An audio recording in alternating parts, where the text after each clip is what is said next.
नमस्कार दर्शक, आप देख रहे हैं जयगांव मिरर्स। प्रस्तुत है आज की मुख्य समाचार रैपिड हेडलाइंस न्यूज। बंगाल में चुनाव के बाद हिंसा जारी, चोपड़ा में तृणमूल कार्यकर्ताओं पर हुआ जानलेवा हमला।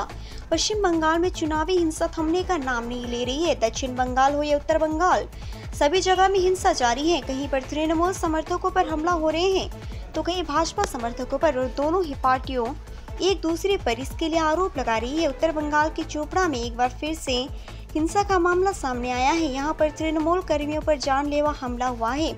तृणमूल कर्मियों का आरोप है कि भाजपा समर्थकों ने उन पर हमला किया है। तृणमूल कर्मियों के अनुसार कुछ तृणमूल कार्यकर्ता चोपड़ा के प्रवक्ता से मिलने के लिए जा रही थी। उसी समय भाजपा कर्मियों ने लाठी और बांस से उन पर हमला कर दिया, जिसमें 3 तृणमूल कार्यकर्ता गंभीर रूप से घायल हुए हैं। सभी को इस्लामपुर महात्मा अस्पताल में भर्ती कराया गया है। सभी को इस्लामपुर महकमा अस्पताल में भर्ती कराया गया है, जहां उनका इलाज चल रहा है। सिलगुड़ी में नकली शराब फैक्ट्री का भंडाफोड़ हुआ है, जिसके बाद इलाके में सनसनी फैली हुई है। गुप्त सूत्रों से मिली जानकारी के आधार पर आबकारी विभाग ने सिलगुड़ी नगर निगम के 46 नंबर वार्ड नर्मदा बागान इलाके में छापेमारी कर भारी मात्रा में नकली शराब जब्त किए हैं। साथ ही इनमें 2 लोगों को गिरफ्तार किया गया है। आबकारी विभाग से मिली जानकारी के अनुसार करीब 12,35,000 रुपये की नकली शराब बरामद की है। शराब की तस्करी में उपयोग की जाने वाली एक 4 पहिए वाहन और एक स्कूटी को भी जब्त किया गया है। गिरफ्तार आरोपी के नाम कृष्णा प्रसाद और वरुण कुमार है। वरुण कुमार बिहार का रहने वाला है, जबकि कृष्णा प्रसाद सिलगुड़ी का रहने वाला है। आबकारी विभाग के अनुसार छापेमारी के दौरान 125 लीटर नकली विदेशी स्प्रिट, सिक्किम से तस्करी की जाने वाली 35 लीटर शराब, विदेशी कंपनी की लगभग 700 महंगे ग्लास और प्लास्टिक बरामद किए गए और लेबर अन्य सामग्री भी बरामद किए गए। सूत्रों से मिली जानकारी के अनुसार गिरफ्तार किए गए कृष्णा के गोदाम में ही ये अवैध धंधा चल रहा था। सिलगुड़ी शहर में ही इसी प्रकार की अवैध शराब की फैक्ट्री का भंडाफोड़ होने से सभी लोग आश्चर्यचकित हो गए हैं। पुलिस के नाक के नीचे ही इस प्रकार की फैक्ट्री लंबे समय से चल रही थी, लेकिन किसी को भी भनक तक नहीं हुई।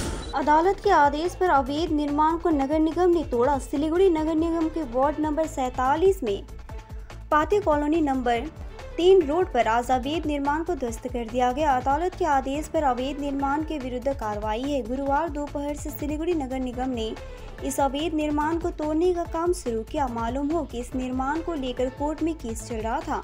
आखिरकार यह साबित हो गया है कि बहुमंजिला अवैध तरीके से बनाया गया था। नतीजा यह हुआ कि कोर्ट के आदेश पर सिलीगुड़ी नगर ने उस निर्माण को तोड़ दिया है।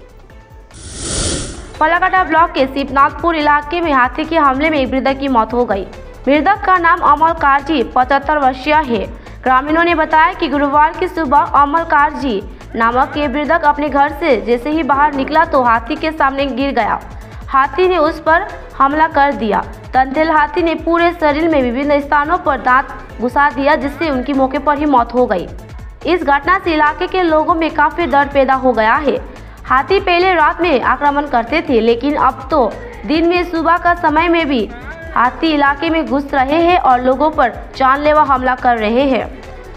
इसको लेकर स्थानीय निवासी काफी डरे हुए हैं। उनका कहना है कि हाथी आए दिन हमला कर रहे हैं, कभी घरों को तोड़ रहे हैं तो कभी फसलों को नुकसान कर रहे हैं, बार बार जान माल की क्षति कर रहे हैं। इधर वृद्ध की मौत होने की सूचना मिलने के बाद वन विभाग के कर्मचारी और पलाकाटा पुलिस अधिकारी मौके पर पहुंचे। पलाकाटा पुलिस पूरे मामले की जांच शुरू कर रही है।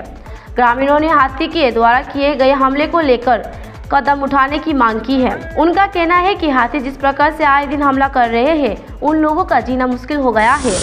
जलपाईगुड़ी नेशनल हाईवे के तीस्ता ब्रिज के पास विवेकानंदा इलाके में गुरुवार सुबह 2 गाड़ियों की टक्कर से सनसनी फैल गई है। स्थानीय लोग और जलपाईगुड़ी कोतवाली थाने की पुलिस, यातायात पुलिस और अग्निशमन दल मौके पर पहुंचे और बचाव कार्य शुरू किया।